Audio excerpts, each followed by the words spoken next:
నమస్తే people. SQL MySQL difference తెలుసుకున్నారు, database management system గురించి తెలుసుకున్నారు, ఇంకా టైప్స్ ఆఫ్ డేటాబేసెస్ కూడా తెలుసుకున్నారు కదా. ఇవన్నీ ఈ నోట్లో చేసుకోండి, మీకు అప్పుడే గుర్తుండిద్ది. ఓకేనా? Next relational database and non relational database గురించి కూడా తెలుసుకున్నారు కదా. మనకి ఎస్క్యూఎల్కి మెయిన్ ఇంపార్టెంట్ వచ్చేసి రేషనల్ డేటాబేస్ అండి. నెక్స్ట్ క్రడ్ మర్చిపోకండి, ఇది చాలా ఇంపార్టెంట్. చెప్పండి నాతో పాటు, రివైజ్ చేయండి. సి అంటే క్రియేట్, ఆర్ అంటే రీడ్, యూ అంటే అప్డేట్ అండ్ డి అంటే డిలీట్. ఓకేనా? ఇప్పుడు డేటాబేస్ ఒక ఎగ్జాంపుల్ చెప్తున్నా. ఇప్పుడు ఒక డేటాబేస్ తీసుకొని అందులో స్ట్రక్చర్స్ ఇట్లా ఉంటాయండి. ఎక్కడైనా మనం స్టోర్ చేసుకోవచ్చు అనమాట డేటా. ఎలా స్టోర్ చేసుకోవాలి? Rows and columns. ఎస్క్యూఎల్ అంటేనే రోస్ అండ్ కాలమ్స్ కదా. ఒక డేటాబేస్లో ఒక పార్ట్లో మనం ఎట్లా స్ట్రక్చర్ చేసుకుంటున్నాం? రోస్ అండ్ కాలమ్స్లా అండి. ఇది అర్థమైంది అంటే ఎగ్జాంపుల్ మీకు ఈ సబ్జెక్ట్ చాలా ఈజీగా అర్థమైపోతుంది. అండ్ ఎస్క్యూఎల్ కమాండ్స్ అండి. ఈ ఎస్క్యూఎల్ కమాండ్స్ ఏంటి అంటే డిడిఎల్ అంటే డేటా డెఫినిషన్ లాంగ్వేజ్. చెప్పండి, డేటా డెఫినిషన్ లాంగ్వేజ్. డిక్యూఎల్ అంటే డేటా క్వరీ లాంగ్వేజ్. డిఎంఎల్ అంటే డేటా మ్యానిపులేషన్ లాంగ్వేజ్. డిసిఎల్ అంటే డేటా కంట్రోల్ లాంగ్వేజ్. టీసీఎల్ అంటే ట్రాన్సాక్షన్ కంట్రోల్ లాంగ్వేజ్. ప్రజెంట్ అయితే మనం ఈ టీసీఎల్ పెద్దగా వాడము, ఎందుకంటే ట్రాన్సాక్షన్స్ చేసే అంత ఎస్క్యూఎల్ అది అప్డేట్ వర్షన్ అనమాట. అంత అప్డేట్ కాకుండా ఫస్ట్ ఇది నేర్చుకోండి. ఇది ఓకే, మీకు అర్థమైంది అంటే నేను అప్పుడు అప్డేట్ ఎస్క్యూఎల్ కూడా స్టార్ట్ చేస్తాను. డిటిఎల్ ఇవి ఎందుకు, డెఫినేషన్ లాంగ్వేజ్ ఎందుకు వాడతాము ఏంటి అంటే క్రియేట్ చేయడానికి కానీ, డ్రాప్ చేయడానికి కానీ, ఆల్టర్ చేయడానికి కానీ, ట్రంకేట్, రీనేమ్ అలాంటి వాటికి. క్రియేట్ అంటే తెలుసు కదా, ఒకదాన్ని క్రియేట్ చేయడం. డ్రాప్ అంటే క్రియేట్ చేసిన దాంట్లో మనం ఏదైనా సెట్ చేయడం. ఆల్టర్ అంటే దానికి బదులుగా. అండ్ ట్రంకేట్ అంటే జస్ట్ కొంచెం రివర్స్ చేసుకుంటాం అన్నమాట. నెక్స్ట్ రీనేమ్ అంటే దానికి ఏదైనా మనం రీనేమ్ చేయొచ్చు. డిక్యూఎల్ అంటే డేటా క్వరీ లాంగ్వేజ్. అంటే ఒక క్వరీ వచ్చిందనుకో, అక్కడ ఏదైనా సెలెక్ట్ చేసుకోవడానికి మనం యూజ్ చేస్తాం అనమాట. నెక్స్ట్ డేటా మ్యానిపులేషన్ లాంగ్వేజ్ అంటే ఇన్సర్ట్ చేయడానికి కానీ, అప్డేట్ చేయడానికి కానీ, డిలీట్ చేయడానికి కానీ, లాక్ చేయడానికి కానీ వాడతాం. Data control language. Grant, revoke.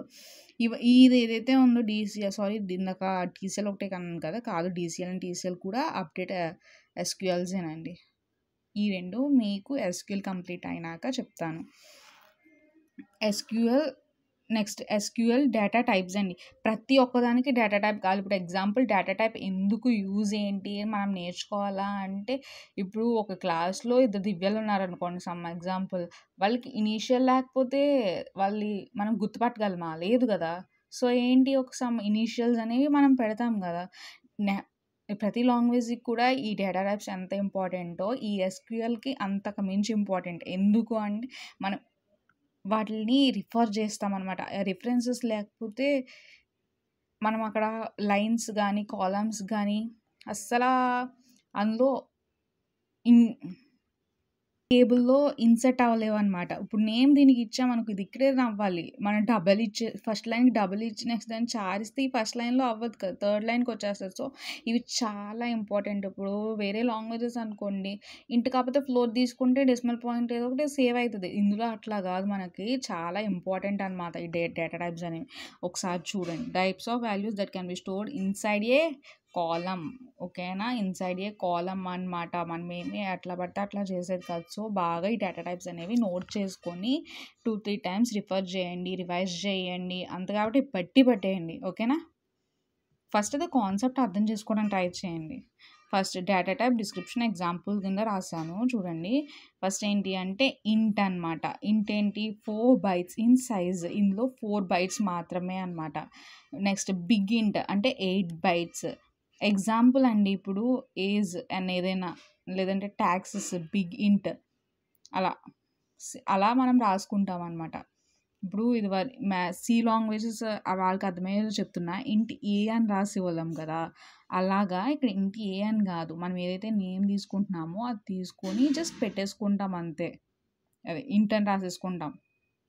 అంటే అలాగ ఇప్పుడు పైథాన్ లాంగ్వేజ్ టైప్ అనమాట. ఏ ఇంట్ అలా రాసుకుంటాం అనమాట. అర్థమవుతుందా? రివర్స్ అనమాట ఏ లాంగ్వేజెస్కి. నెక్స్ట్ బిగింట్ 8 బైట్స్ తీసుకుంటుంది. అంటే ఫస్ట్ నేమ్ రాసుకొని bigint. Next float precision decimal values typically 4 bytes. ఇది డెసిమల్ ఫ్లోట్ అంటేనే డెసిమల్ పాయింట్స్ అని తెలుసు కదా. సో సమ్ నేమ్ తీసుకుని ఫ్లోట్. అదే డబల్ తీసుకున్నాము అంటే ఇది సేమ్ డెసిమల్స్ లాగే టిపికల్లీ 8 బైట్స్ అనమాట. ఇది 4 bytes 8 bytes 4 bytes 8 bytes. Int bigint float double గుర్తుపెట్టుకోండి. Next decimals exact numeric value with precision. అంటే 1,2 ఒక సమ్ ప్రిసిషన్లో తీసుకుంటాం కదా. అంటే 10 కాలమ్స్ 2 rows 10 trees 4 కాలమ్స్ అట్లా సమ్ ప్రిసిషన్స్. చార్ అంటే a fixed length char casting with a specified. అంటే ఒక నెంబర్. చార్ అంటే దేనికి సంబంధించింది? లెటర్స్కి సంబంధించింది. లెటర్స్లో సమ్ లెటర్స్ అండ్ ఇందులో మీరు గుర్తుపెట్టుకోవాల్సింది ఏంటంటే మీరు ఎంతైతే సేవ్ చేసుకుంటున్నారో అంత మాత్రమే తీసుకోవాలి. ఎక్స్ట్రా తీసుకోవడానికి ఉండదు. నల్ క్యారెక్టర్స్లో అట్లా అవ్వదు. మీకు అలా కాదు, మాకు ఎంత తీసుకుంటామో తెలియదు అనుకుంటే వార్కార్ వాడండి. ఓకేనా. వార్చార్ ఈ స్పెసిఫైడ్ మ్యాక్సిమం లెంత్ ఎంతైనా తీసుకోవచ్చు. టెక్స్ట్ అనమాట. నెక్స్ట్ ఒక బాక్స్లా తీసుకొని పారాగ్రాఫ్స్ అలా యూజ్ చేయాలి అనుకుంటే ఇది వాడండి అనమాట. టెక్స్ట్ వాడాలి. టెక్స్ట్ పారాగ్రాఫ్ అట్లా. నెక్స్ట్ డేట్ తీసుకోవాలి అనుకుంటే ఈ ఫార్మాట్లో స్టోర్ అవుద్దని గుర్తుపెట్టుకోండి. Year month date. ఓకేనా. ఇయర్ మంత్ డేట్ ఈ ఫార్మాట్లోనే ఎస్క్యూఎల్లో మనం స్టోర్ చేయగలుగుతాం.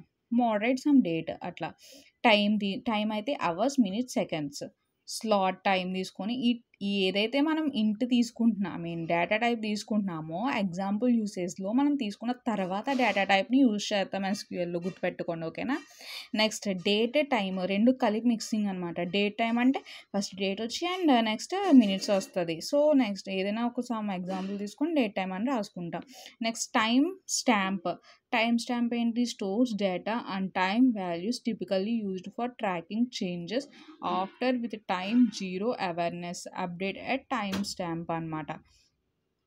ఒక టైంని వాల్యూస్ టిపికల్లీ ట్రాక్ చేయడానికి ట్రాకింగ్ సిస్టమ్స్లో వాడతాం అనమాట. ఇది బూలియన్ అంటే ట్రూ ఆర్ ఫాల్స్. అంటే 1,0 1 అంటే ట్రూ 0 అంటే ఫాల్స్. అందరికీ తెలిసిందే కదా. Is active boolean. Next blob అంటే binary large object. Binary data videos heavy files large files blob use చేసేది. అంటే లైబ్రరీస్ కానీ వీడియోస్ కానీ MP3 మనం సాంగ్స్ అవి డౌన్లోడ్ చేసి పెట్టుకుంటాం కదా. ఇదంతా కూడా బ్లాబ్లోకి వస్తుంది. ఓకేనా. Print blob. ఎవరికైనా ఏమైనా డౌట్స్ ఉంటే కామెంట్ చేయండి. నేను పర్టికులర్గా దానికి ఎక్స్ప్లెనేషన్ మీకు ఇస్తాను. ఒకసారి చూసుకోండి. ఫస్ట్ వచ్చేసి ఇంట్ బిగింట్ float double. Int bigint 4 bytes 8 bytes. Float 4 bytes 8 bytes. Decimals minimum value and string some char. Decimal అంటే ఒక ఎగ్జాక్ట్ న్యూమరిక్ వాల్యూకి. చార్ అంటే ఒక నేమ్కి అండ్ వార్కార్ ఒక maximum. Text date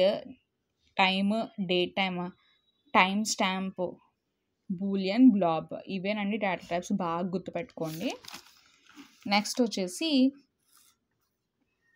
creating database. మనం ఒక డేటాబేస్ని క్రియేట్ చేయాలంటే క్వారీ వాడతాం. ఆల్రెడీ మీకు ఫస్ట్ ఇందాక కమాండ్స్ చెప్పాం కదా. ఈ కమాండ్స్ ఇప్పుడు కంటిన్యూ అవుతున్నాయి అన్నమాట. ఓకేనా.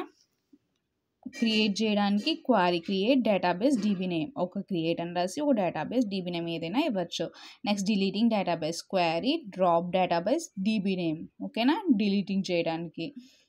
నెక్స్ట్ యూజ్ డేటాబేస్ని యూజ్ చేయడానికి ఆ క్వారీలకు సంబంధించిన యూజ్ డేటాబేస్ నేమ్. ఈ క్వారీ అంటే ఏంటి అంటే క్వారీ ఫుల్ ఫామ్ ఆల్రెడీ నేను ఒకసారి చెప్పిన ముందు వీడియోస్లో. ఒకసారి చూసి కామెంట్ చేయండి. ఈ కానించి నేను మీకు చెప్పేది ఏంటి అంటే ఫ్రీగా ఎస్క్యూఎల్ని ఎలా డౌన్లోడ్ చేసుకోవచ్చు అనేది నెక్స్ట్ ఎపిసోడ్లో మీకు చెప్తాను. ఓకేనా. దాని గురించి మీకు ముందు stay tune. Subscribe my channel. ఓకేనా. ఫాలో అవుతూ ఉండండి. మీకు నెక్స్ట్ ఫ్రీగా ఎలా ఎస్క్యూఎల్ చేసుకోవాలో ఎలా గూగుల్ నుంచి ఎలా డౌన్లోడ్ చేసుకోవాలో వీడియో పెడతాను.